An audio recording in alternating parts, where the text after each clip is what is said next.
10장 1절에서 3절까지 말씀입니다. 출애굽기 20장 1절에서 3절까지 말씀.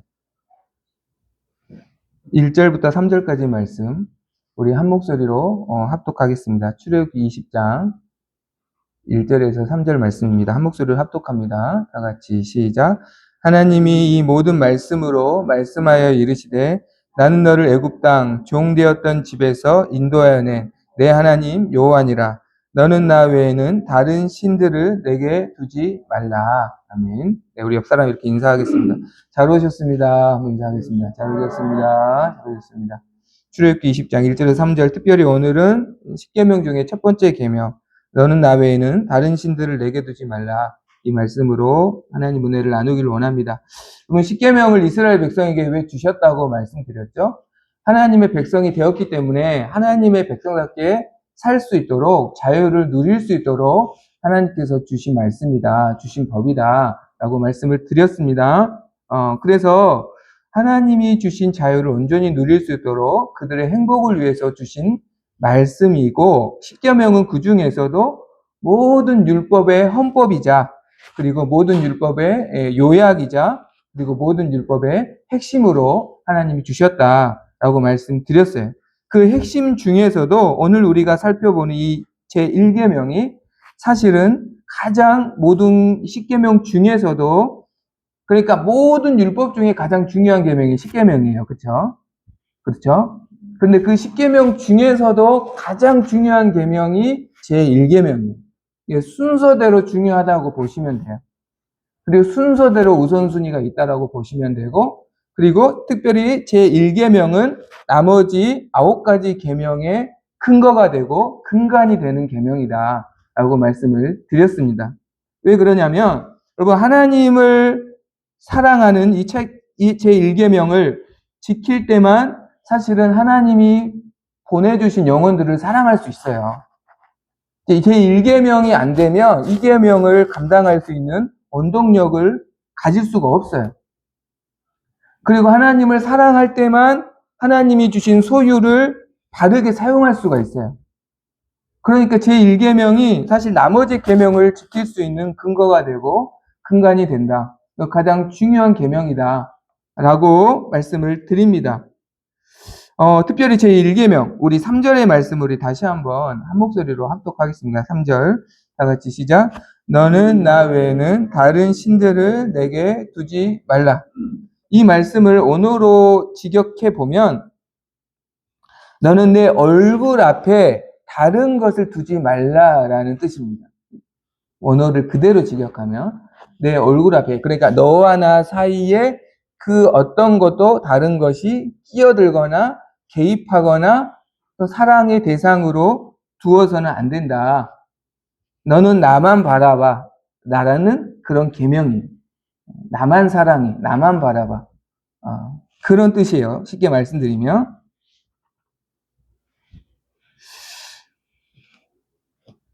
나만 바라보고 다른 신들을 내게 두지 말라. 너와 나 사이에 끼어들게 하지 말라라는 말씀이에요. 그럼 여기서 중요한 거. 그렇다면 하나님 외에 다른 신들이 있어서 하나님께서 다른 신들을 내게 두지 말라고 하셨는가? 그럴까요? 다른 여러 신들이 있는데 그래서 하나님이 나만 바라봐 라고 하신 걸까요? 아니죠. 하나님 외에는 신이 없습니다. 하나님만이 유일하시고 참된 신이십니다. 하나님만이 창조주세요. 창세기 1장 1절. 이 세상 모든 만물은 누가 만드셨어요? 하나님 만드셨고, 하나님 만드신 이 만물에 복과 화와 생사를 주관하시는 분은 하나님 한 분뿐이에요. 신명기 32장 39절 보면 하나님께서 직접 다시 한번 강조하십니다. 나 외에는 신이 없다. 나 외에는 삶과 죽음, 또 복과 화를 내리는 자가 없다. 그럼 여기서 질문이 있어요. 하나님밖에 신이 없는데 하나님은 그러면 왜 다른 신들을 섬기지 말라고 하셨는가? 그렇죠? 하나님밖에 신이 없는데 하나님은 왜 굳이 다른 신들을 두지 말라고 하셨는가? 신이 없는데 사람들이 신을 만들어서 섬기기 때문에, 사실 하나님밖에 신이 없거든요. 근데 사람들이 신을 만들어서 또 어떤 대상에 어떤 믿음이나 의미를 부여해서 신으로 섬기기 때문에 그것을 우리가 우상이라고 하죠. 사람들이 만든 신, 가짜 신, 거짓 신을 우상이라고 하죠. 그렇게 우상을 만들어서 섬기기 때문에 하나님께서 사람의 죄성을 아시고 다른 신들을 내게 두지 말라라고 말씀하신 거예요. 사람이 만드는 거짓 신, 우상은 눈에 보이는 우상이 일단 있습니다. 그렇죠? 인도에만 3억 3천의 신이 있다고 해요. 막 다 신이에요. 거기는 막 소도 신이고, 뭐 원숭이도 신이고, 심지어는 쥐도 신이고, 그래서 어떤 곳에 가면 쥐가 바글바글해요. 네, 네. 거기는 막 쥐 잡으면 안 돼요. 어마어마합니다. 이렇게 어떤 하나님 만든 피조물에 불과한데 그것을 신격화해서 신으로 섬기는 눈에 보이는 우상들이 사실은 이 세상에 많습니다. 그럼 눈에 보이는 우상만 있느냐? 눈에 보이지 않는 우상도 있어요. 사실은 우상처럼 보이지 않지만 우상인 경우도 있습니다. 예를 들어 보면 누군가에게는 평범한 내 아들인데 그 엄마한테는 그 아들이 우상일 수 있어요. 그 아들을 너무 집착하고 그 아들에 의해서 어떤 삶이 결정된다. 그렇다면 사실 그 사람에게는 그 아들이 우상일 수 있는 것이죠. 그러니까 하나님보다 더 사랑하는 모든 것들이 사실은 우상이 되는 거예요. 그래서 우상으로 안 보이는데 사실 우상인 경우가 참 많이 있습니다. 결국 둘 중에 하나라고 보시면 돼요. 우리는 하나님을 섬기든지 아니면 하나님이 아닌 다른 무엇인가에 빠져 있든지. 이 세상 모든 사람들은 두 종류입니다. 하나님을 섬기는 사람과 하나님이 아닌, 그런데 하나님이 아닌 모든 것은 뭐라고 말씀드렸나요? 우상이라고 말씀드렸죠. 우상을 섬기는 사람. 그럼 보세요. 진짜 살아계시는 분은 하나님 한 분이시잖아요. 복과 화를 주실 수 있는 분은 하나님 한 분이시잖아요. 다른 모든 것들은 가짜 신, 거짓 신, 사람들이 거짓으로 만들어낸 신이잖아요. 그들은 우리에게 생명을 줄 수도 없고, 그 신들은 우리에게 복을 줄 수도 없고, 또 우리를 심판할 능력도 없는데, 왜 사람들은 끊임없이 그렇다면 이 가짜 신을 만들어서 섬길까? 우상을 섬길까? 왜 그럴까요?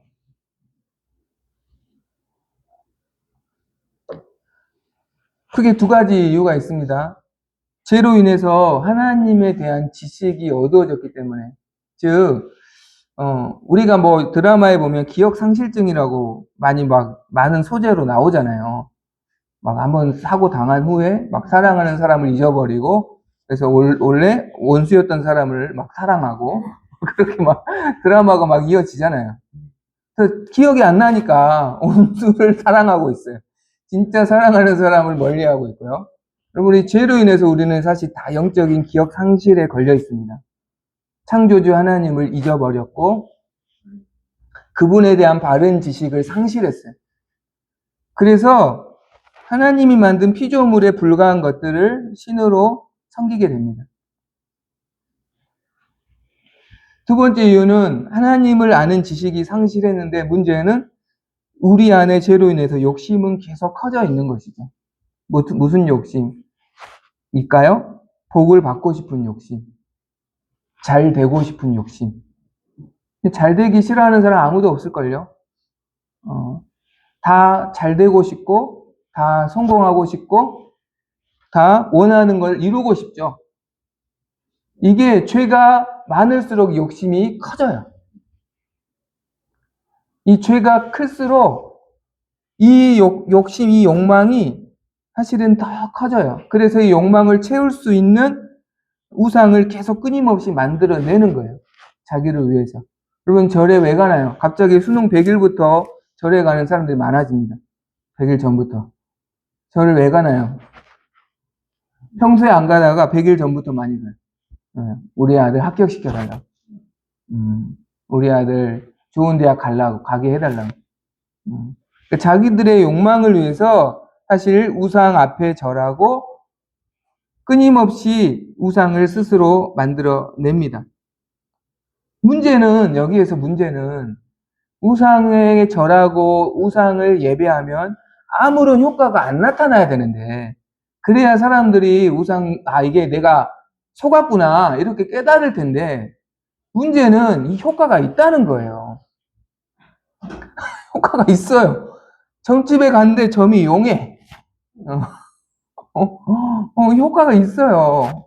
그럼 여기서, 아니, 목사님, 거짓신이라면서 어떻게 그런 효과가 있습니까? 말이 안 맞지 않습니까? 이렇게 저한테 물어보실 수 있겠죠. 그럼 왜 효과가 있을까요? 그 우상을 만들어내고 부추기는 공중의 권세 잡은 마귀가 살아있기 때문에. 마귀는 그래서 사람들이 하나님을 떠나서 우상을 따르는 것을 너무 좋아하는 거예요. 그래서 마귀가 그때마다 우상을 섬기는 사람들에게 효과를 나타냅니다. 여러분, 우리가 출애굽기 보면 애굽의 술사들도 지팡이가 뱀으로 변하게 했잖아요. 그쵸?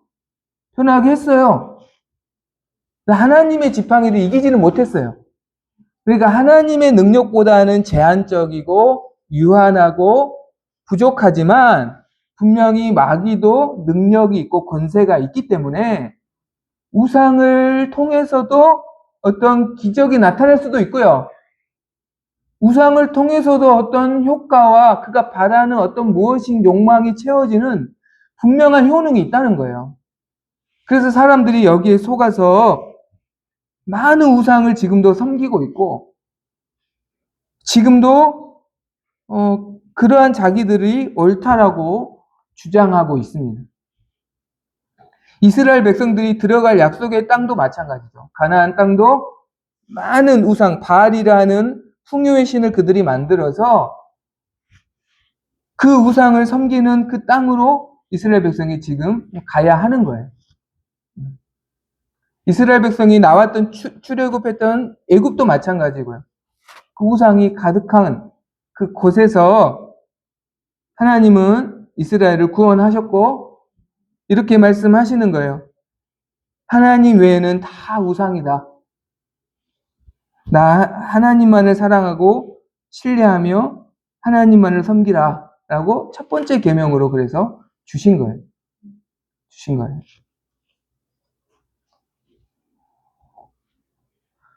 우리가 왜 하나님만을 사랑해야 하고 섬겨야 할까? 다시 한번 말씀드립니다. 먼저는 하나님만이 우리의 창조주이시고 하나님만이 우리를 구원하신 유일한 분이시며 우리가 그 하나님 안에서만 자유를 얻을 수 있고 누릴 수 있기 때문에 그렇습니다. 그래서 출애굽기 20장 2절 한번 읽어보겠습니다. 2절 다 같이 시작. 나는 너를 애굽 땅 종 되었던 집에서 인도하여낸 내 하나님 여호와니라. 이스라엘 백성이 애굽 땅에서 종이 되었었다는 거죠. 종 되었던 너를 하나님이 구원하셔서 인도해 내셨다라고 말씀하시는 거예요. 이스라엘 백성은 400년 동안 애굽에서 노예로 종으로 살았습니다. 그래서 이스라엘 백성을 종 되었던 너라고 말씀합니다. 애굽 사람을 섬겼고 애굽의 종이 되었고 애굽 사람들이 섬겼던 우상들을 이스라엘 백성들도 함께 섬겨서 우상의 종으로서 매이는 삶을 억압받는 삶을 살았어요. 얼마나 비참했습니까? 아들을 낳으면 아들을 스스로 죽여야 했어요. 그렇죠? 얼마나 비참해요. 내 아이를 스스로 강에 던져야 되고 종이니까 자유가 없으니까 시키는 대로 억압을 받고 약탈을 당하는 종으로 비참한 삶을 살았습니다. 그리고 애굽에는 수많은 우상들이 있었는데 그 우상을 섬기는 종으로서 이스라엘 백성들은 살았어요. 애굽의 10가지 재앙은 다 애굽의 우상과 관련되었다라고 말씀드렸습니다. 나일강이 막 범람합니다. 그러면 이스라엘 백성들도 나일강의 신 앞에 엎드려야 돼요. 나일강의 신을 달래야 돼요. 자기들의 재산을 갖다 바쳐야 돼요. 갑자기 피부에 전염병이 돌았다. 그러면 곤충의 신을 또 찾아가야 돼요. 섬겨야 돼요. 재산을 바쳐야 돼요. 먹을 것도 없는데 다 바쳐야 돼요. 구원 얻지 못할, 복을 주지도 못할 온갖 가짜 신에서 그들은 매여 있었고 고통을 당하고 있었습니다. 그러한 그들을 하나님께서 아브라함과 언약을 지키시고 사랑하심으로 이스라엘 백성을 그 모든 억압과 고통 속에서 건져주셔서 약속의 땅으로 인도해 주셔서 그들을 자유케 해 주셨습니다. 그들이 지금 누리고 있는 모든 이 자유와 은혜는 하나님의 전적인 구원의 은혜라는 것이에요. 그래서 지금도 유대인들은 역사를 가르칠 때 찬란했던 막 다윗 왕의 시절부터 가르친 게 아니라 자기들이 비참한 종이었다는 것을 가장 강조하고 그것을 가장 먼저 가르친다고 해요. 그래서 이스라엘 가면 수많은 기념관이 있다고 합니다. 자기들이 종 되었을 때 그것을 나타내는 기념관, 기념물들. 그래서 우리가 얼마나 비참한 노예였는가, 종이었는가, 이것을 잊지 않게 역사 교육을 철저히 한다고 해요. 여러분, 그래서 이스라엘은 지금도 어떤 전쟁이 일어난다고 하잖아요. 그러면 수많은 흩어졌던 사람들이 다시 군인으로 자원해서 들어와요. 생업을 다 포기하고. 그러니까 다시는 노예가 되지 않으리라는 이 강박관념이 있는 거예요. 그래서 다시는 노예가 될 위협에 어떤 나라가 처하게 되면 그 사람들이 목숨을 걸고 자원한다고 합니다. 그래서 군사력이 강한 이유가 거기에 있다고 해요.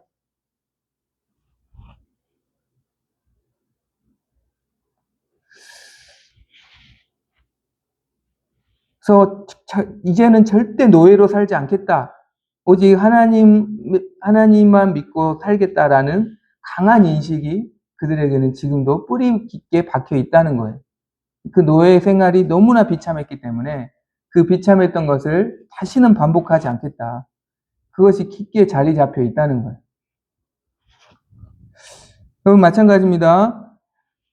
이스라엘 백성이 6월절 어린 양의 10번째 재앙 피로 구원을 온전히 누리고 경험하게 된 것처럼 여러분 6월절 어린 양으로 오셔서 십자가에서 피를 흘려주신 예수 그리스도의 그 십자가의 은혜로 말미암아 우리는 죄의 종에서 자유함을 얻었고 모든 사망 권세에서 우리는 해방된 줄로 믿습니다.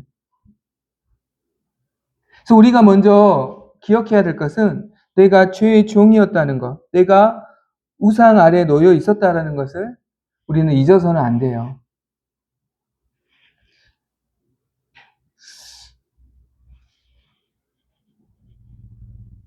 형제들한테 군대 이렇게 막 5천만 원 줄 테니 군대 다시 갔다 오라 그러면 가는 사람 별로 없을 거예요. 왜요?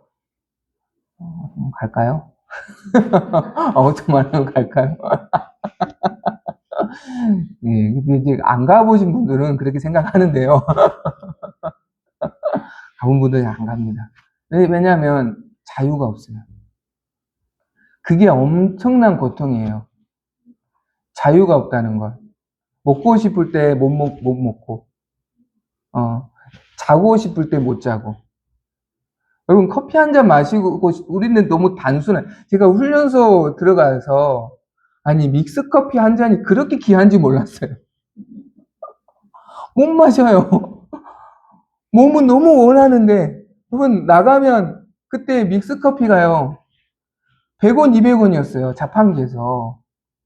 눈에 보여요. 눈에 보여요. 못 먹어요. 못 먹어요.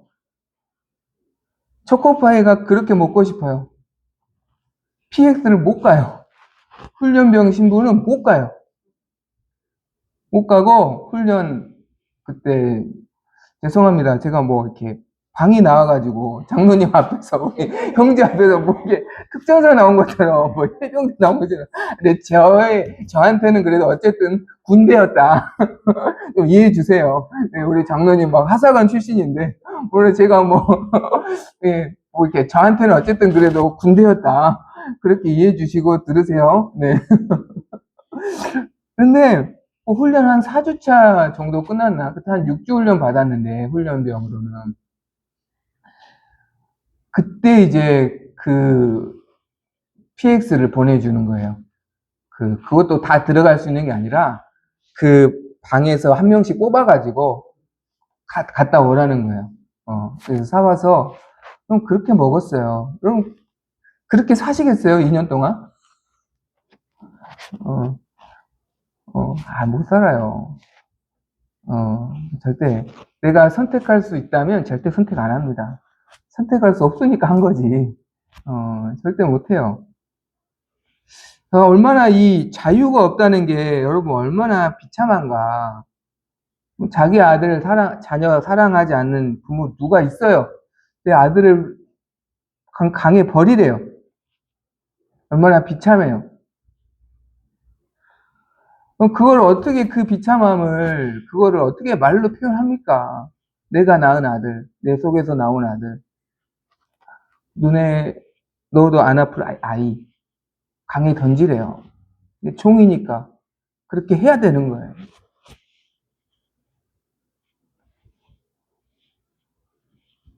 뭔가 어려운 일만 생기면 온갖 우상 앞에 다 재산을 바쳐야 되고.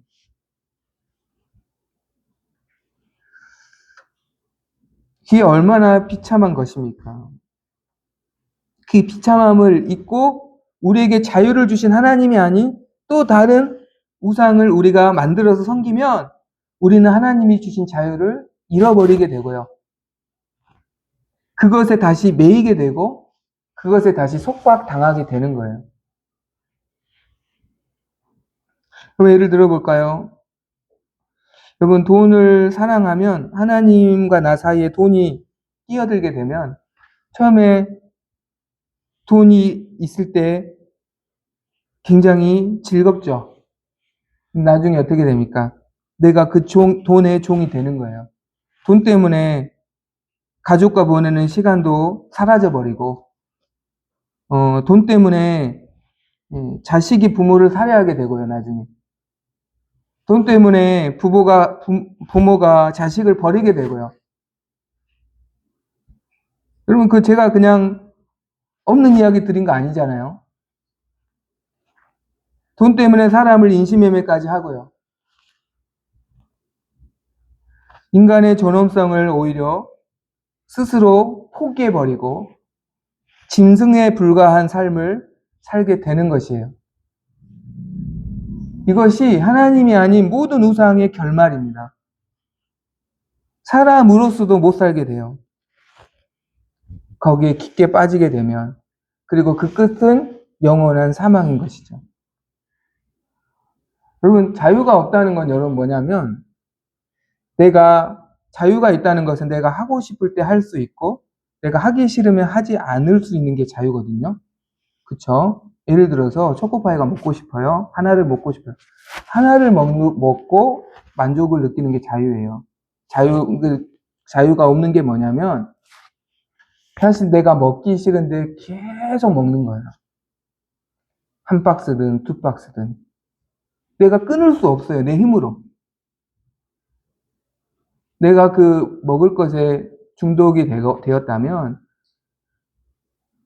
내 몸은 망가져요. 뭐 당뇨병도 생기고 뭐 점점 몸은 죽어가고 있는데도 내가 못 끊어요. 내가 먹기 싫을 때 그것을 먹지 않는 것이 사실 자유를 누리는 것이거든요. 그렇죠?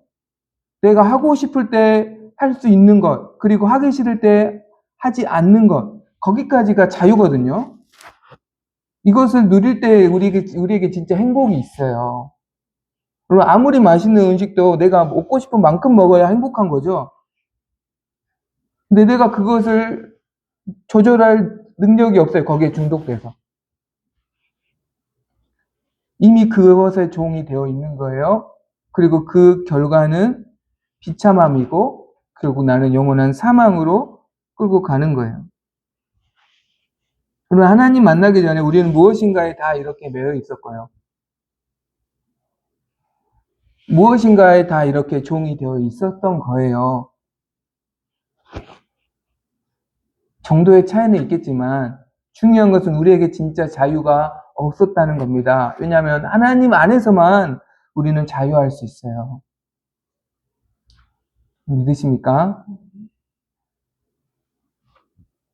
어떤 분이 이렇게 질문했다고 해요. 당신 예수 왜 믿습니까? 많은 신 중에, 많은 종교 중에 왜 기독교에 가서 예수를 믿습니까? 예수 믿으면 너무 복잡한데 뭐 주일마다 시간 정해서 예배 드려야 되고 헌금 드려야 되고 또 교회 다니는 사람은 뭐 술도 막 이렇게 가급적이면 또 뭐 안 하고 또 교회 다니면 뭐 다른 종교를 다 배척해야 되는데 성당 얼마나 좋습니까? 제사도 드리고 다 하면서 근데 당신 왜 굳이 교회 갑니까? 왜 당신이 굳이 예수 믿습니까? 이 질문을 받았다고 해요. 그러자 그분이 이렇게 말했다고 해요. 자유하고 싶어서 예수 믿습니다. 자유하고 싶어서 예수 믿습니다. 그러면 저는 이 말씀이 정답이라고 생각해요. 예수 그리스도 외에는 우리에게 진짜 자유를 주실 수 있는 분이 없어요. 주님 안에서만 우리는 자유할 수 있습니다. 그건 누려보신 분만 알아요, 이것을. 예수님 사랑하잖아요. 절대 자녀가 우상될 수 없습니다. 아무리 자녀 사랑해도 절대 자녀가 우상이 될 수는 없어요. 라면 안 하시면 좀 곤란할 수 있는. 예수님 사랑하잖아요. 절대 돈이 우상 못 돼요. 절대 돈이 사랑의 대상이 될 수 없습니다. 사용하는 것이지. 아무리 나를 즐겁게 하는 오락이 있어도 그것을 나를 중독으로 빠뜨릴 수는 없습니다. 그냥 내가 필요할 때 하는 거지. 그쵸? 내가 필요할 때 뭐 드라마도 잠깐 보는 거지. 예수 믿으면 그게 되는 거예요. 예수 안 믿잖아요. 드라마에 나온 저 배우한테 빠지는 거예요. 진짜 빠지는 거예요. BTS 멕시코에 공연이 있다. 재산 팔아서 가는 거예요. 가족들 다 굶고 있는데. 그럼 제가 과장이라고 생각하시죠? 진짜 그래요. 진짜 그래요. 저는 그 콘서트에 오신 분들이 다 재정이 넉넉해서 오는 분이라고 생각하지 않습니다. 분명히 일상에 지장을 주는 데 무리해서 중독에 빠져 있는 분들도 많다고 생각해요. 정도의 차이는 있겠지만 우리가 다 이런 비참함에 있었고 하나님 안에서만 우리가 온전히 자유할 수 있는 거예요.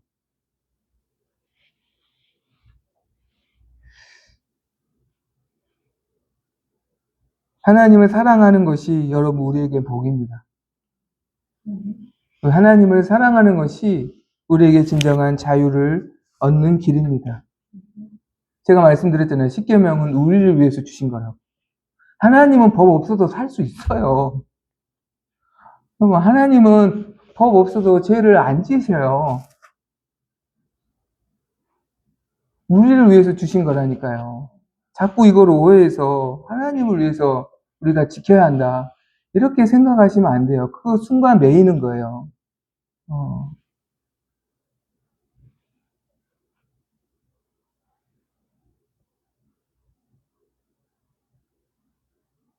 여러분, 오늘 예배도 결국은 우리에게 복인 것이에요. 끝으로 하나님만이 우리를 구원하셔서 우리가 그분과 인격적인 관계를 맺는 백성이 되었기 때문에 우리는 하나님만 사랑해야 합니다. 우리 2절을 다시 한번 읽어보겠습니다. 2절 말씀입니다. 출애굽기 20장 2절. 한 목소리로 함께 있습니다. 다 같이 시작. 나는 너를 애굽 땅 종되었던 집에서 인도하여내 내 하나님 여호와니라. 아멘. 종되었던 집에서 애굽에서 구원하신 것에서 그친 게 아니라 내 하나님이 되었다라고 말씀하시는 거예요. 그러니까 출애굽 시켜주고 이제 너희 알아서 살아 이렇게 하신 분이 아니라 그 이스라엘 백성을 자기 백성으로 삼아 주셨다라는 말씀이에요. 여러분, 누군가를 한 번 도와주는 건 쉽죠. 근데 평생 책임지는 건 어려운 거예요. 그렇죠? 이스라엘 백성의 구원이 한 번 출애굽한 게 아니라 그 출애굽한 이스라엘 백성을 영원히 하나님의 백성으로 책임져 주신 분이다. 하나님의 백성으로 삼아 주신 분이다. 그래서 하나님과 이스라엘 백성은 인격적인 관계가 만들어졌다. 그래서 이스라엘 백성을 하나님이 출애굽기 19장 5절 6절에 보니까 내 소유, 내 제사장, 거룩한 백성, 하나님의 백성이라고 말씀하는 거예요. 완전히 하나님의 백성이 되었다. 하나님의 것이 되었다라고 말씀하는 거예요.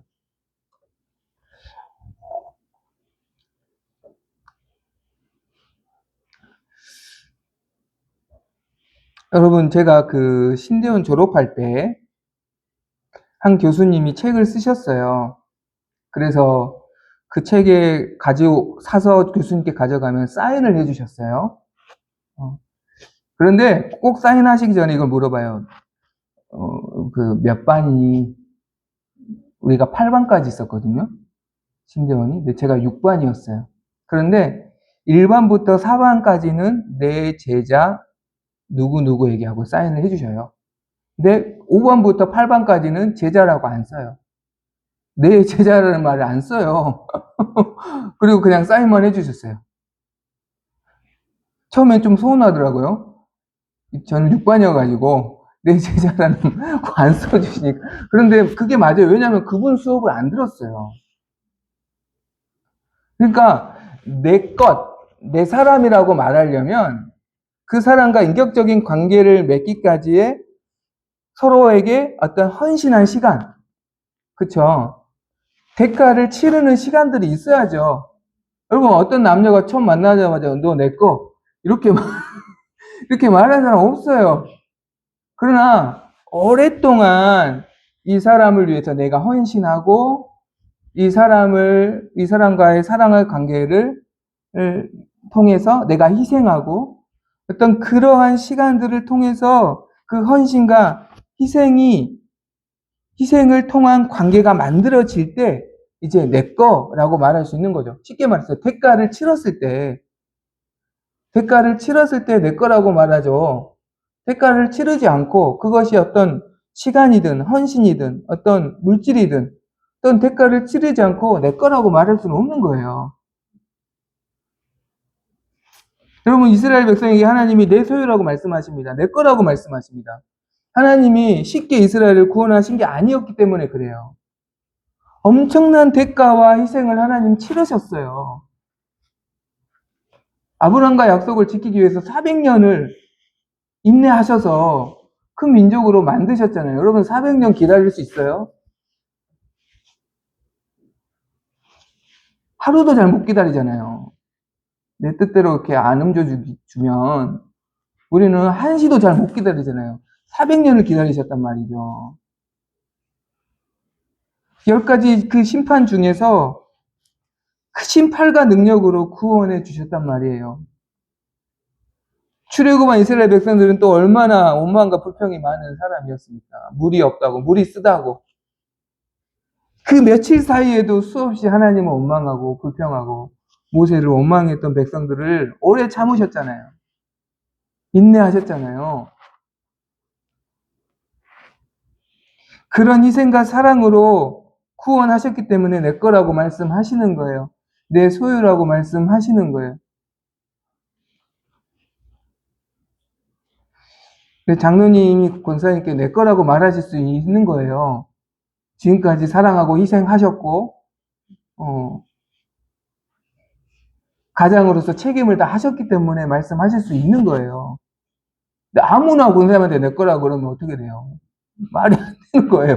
그거는. 권사님도 마찬가지로 장로님한테 내 거라고 하실 수 있는 거죠. 그런 희생과 헌신에 시간이 있기 때문에 내 거라고 할 수 있는 겁니다. 그렇게 하나님과 이스라엘 백성의 관계가 인격적인 관계가 만들어졌고 사랑과 신뢰의 1대1의 관계가 만들어진 거예요. 이 관계는 서로가 서로에게 전부가 되는 관계라는 것입니다. 쉽게 말해서. 여러분, 그래서 하나님과 우리 사이를 신랑과 신부라고 표현하는 거예요. 그렇습니다. 신랑에게 있어서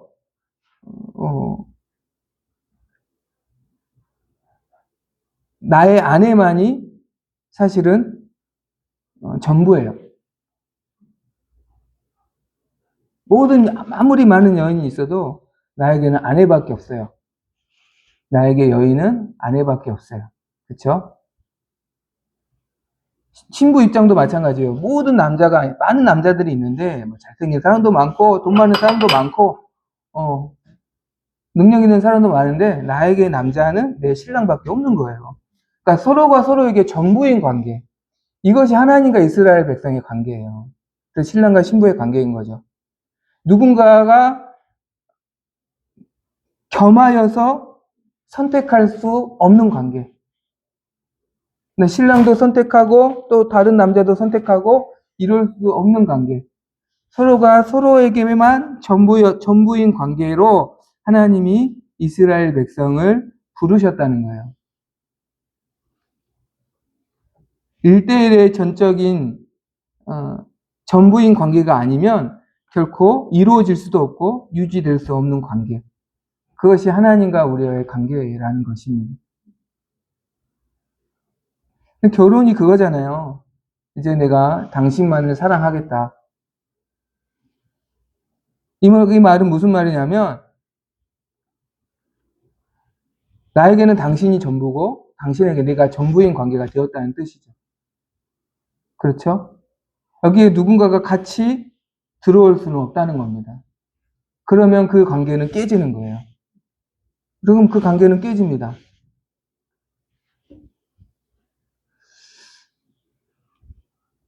그렇기 때문에 이 관계에는 당연히 이게 있어야 합니다. 하나님 외의 다른 모든 것에 대해서는 배타적인 모습이 있는 것이죠. 그러니까 하나님을 섬기는 사람에게 중간은 없습니다. 하나님이 전부가 되시거나 아니면 전무하시거나.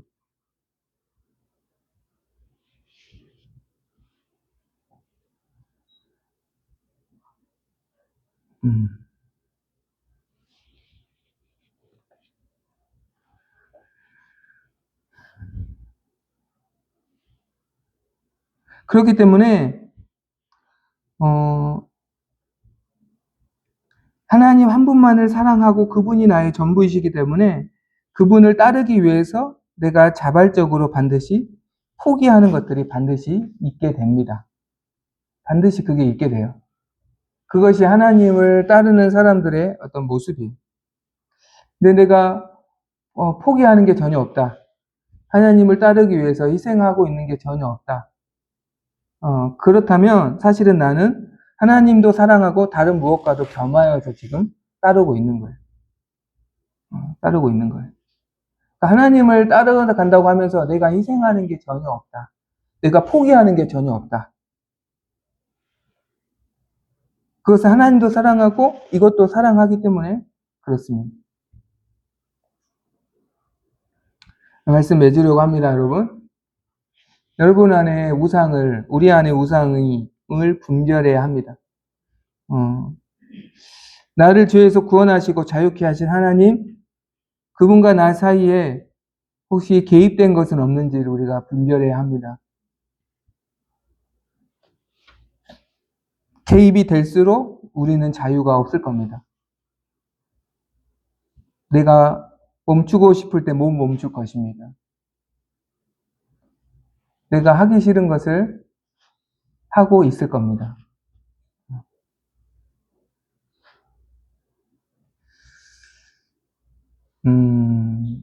배우 최강희 씨가 그런 말을 했어요. 예수님 믿기 전에 술을 엄청 좋아했대요. 어느 날도 술을 먹는데, 또 담배도 엄청 좋아하고. 먹는데, 문득 그런 생각이 들었어요. 아, 내가 술 먹고 싶어서 먹는 게 아니구나. 먹기 싫은데도 계속 먹는 자신의 모습을 보았대요. 이건 삶이 아니다. 이것을 깨닫게 되었다고 해요. 하나님보다 더 의지하는 것, 힘들 때 나는 누구를 의지하는가? 반면 기쁠 때 나는 누구에게 영광을 돌리는가? 이 두 가지를 여러분 질문을 해보시기를 바랍니다. 힘들 때 의지하는 대상이 곧 나의 주인이에요. 기쁠 때 그 기쁨을 나누는 대상이 곧 나의 주인이에요. 또한 내가 하나님을 따르기 위해서, 섬기기 위해서 자발적으로 희생하는 게 무엇인가?